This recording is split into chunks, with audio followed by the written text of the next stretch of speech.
Hello, this is Ed from PracticalNetworking.net. In this lesson, I'm going to teach you about discontiguous wildcard masks. Before watching this video, you should definitely watch the wildcard masks video that we released last week. There's a link in the description just below the like button. This video is a direct continuation of that video. In that video, we talked about how wildcard masks are very similar to subnet masks, except for the ones and the zeros are flipped. And we also talked about these three functions that wildcard masks provide.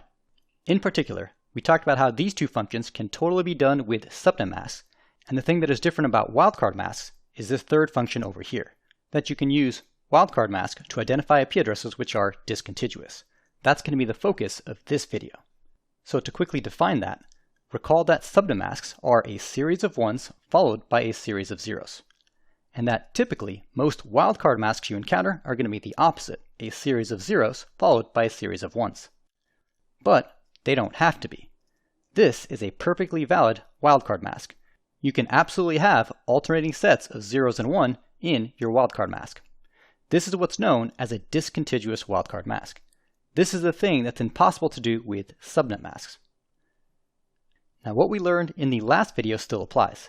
A wildcard mask will always look for a match wherever there is a 0. By contrast, wherever there's a 1, the wildcard mask will ignore those bits. So let's talk about how that works. Let's say this is your topology. You have 4 different teams, your support team, marketing team, operations teams, and engineering team, and each of those teams has 2 different networks, one to carry its data traffic and one to carry its voice traffic. All that traffic is going to aggregate onto this router, and let's just say on that router you want to add an access control list allowing that traffic to go somewhere. That access control list would look something like this. Now, this isn't perfect access list syntax, this is simply an example. But either way, your ACL would have a bunch of permit statements, and then a bunch of network IDs correlating to the network IDs in your topology. And in this case, since all of our topologies are /24 networks, you'd be using a wildcard mask that correlates to a /24. So let's take a look at those network IDs, and let's write them out in binary. And let's also do the same for the wildcard mask. Recall that a wildcard mask is looking for a match wherever there's a 0. So in our example, we are looking for a match along these bits, and we are not looking for a match over here. So let me show you exactly what that means for the router. Let's say a packet is going to appear from the voice network of the operations team. That packet will make its way to the router, and when that router is processing that packet against the access list, that router is going to be looking at the contents of that packet. In our case, the destination doesn't matter, we are just going to be looking at the source. So let's write out that source in binary and take a look at what the router is doing. Because of the wildcard mask, the router is looking for a match in the access list for these first 3 octets, because that's what the wildcard mask is telling the router to do. And so if we look through our access list, we would find a match for this packet in that line right there. Notice that line's first 24 bits match our packet exactly. Hence, we have a match and that packet will be allowed through. Over here, we had the binary equivalent of .66. But you'll notice these fields in the wildcard mask were all 1s, which means even though we didn't have an exact match, we weren't even really looking at those bits, so it's totally okay.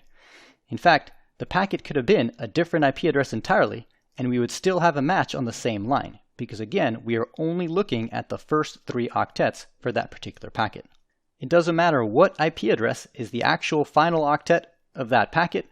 Either way, we still have a match for that packet in that line of our access list. So that's the basic processing of an access list on a Cisco router. But now let's talk about how discontiguous wildcard masks come into play. I want to draw your attention to this column right here. Notice, in that column, some of the times we are explicitly matching on a 0, and some of the times we are explicitly matching on a 1.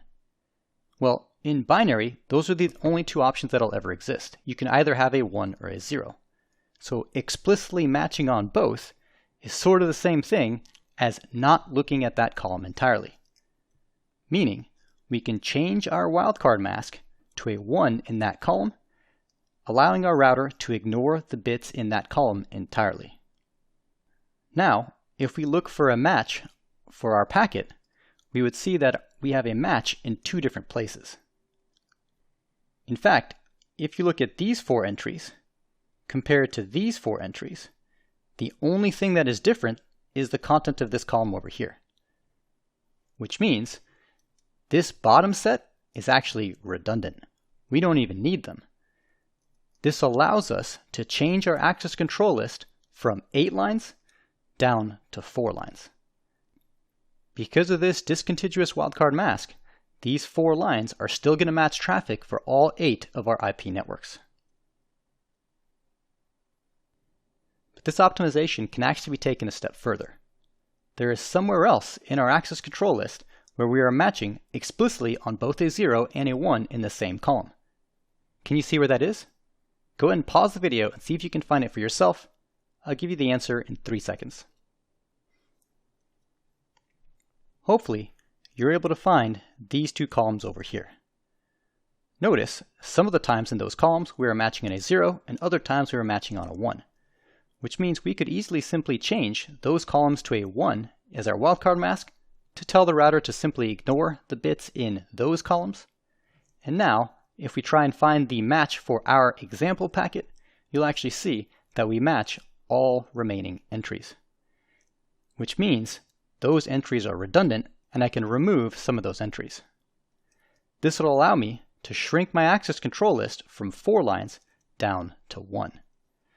This 1 line in my ACL with this custom discontiguous subnet mask is still going to match traffic for all 8 of these /24 networks. That is the beauty of discontiguous subnet masks. It allows you to reduce the number of access control lists on your router, which can lead to a performance improvement as your router doesn't have to process as many lines for every packet that's coming through its interfaces. This is the thing that's impossible to do with subnet mask. This is why wildcard masks exist. Remember, a subnet mask by rule must be 1s and then 0s. It doesn't allow you to have alternating sets of 1s and 0s, whereas wildcard masks are not limited by that rule. So that is the purpose of wildcard masks, and in particular, how discontiguous wildcard masks work. Now, all that said, I feel I have to be honest with you. In reality, discontiguous wildcard masks are very rarely used. There's a few reasons for that. First, they require very strict IP addressing schemes to function. The only reason we were able to shrink from 8 access lists to 1 access list is because the IP addressing I chose for the example was very carefully selected to allow discontiguous wildcard masks to reduce the amount of ACLs. In reality, trying to structure your IP addressing scheme around discontiguous wildcard mask ends up being more trouble than it's worth. Plus, the whole reason you want to use a discontiguous wildcard mask is for performance improvement by reducing the number of access list lines. But the issue is, in today's modern routers, reducing the amount of access lines provides very negligible performance improvements. You probably won't notice any difference going from 8 access list lines down to 1, like we did. In fact, you could probably go from 8,000 ACL lines down to 1 and still not notice much of a difference for any router built in the last 10 to 15 years. So, while the functionality is cool in theory, because of these reasons, discontiguous wildcard masks are very rarely used. Regular wildcard masks, however, are still used in 2 key places. The first is in network statements on Cisco routers when configuring EIGRP or OSPF. And the second is in access control lists on Cisco routers. So while discontiguous wildcard masks are rarely used, you'll still end up using regular wildcard masks fairly often on Cisco routers.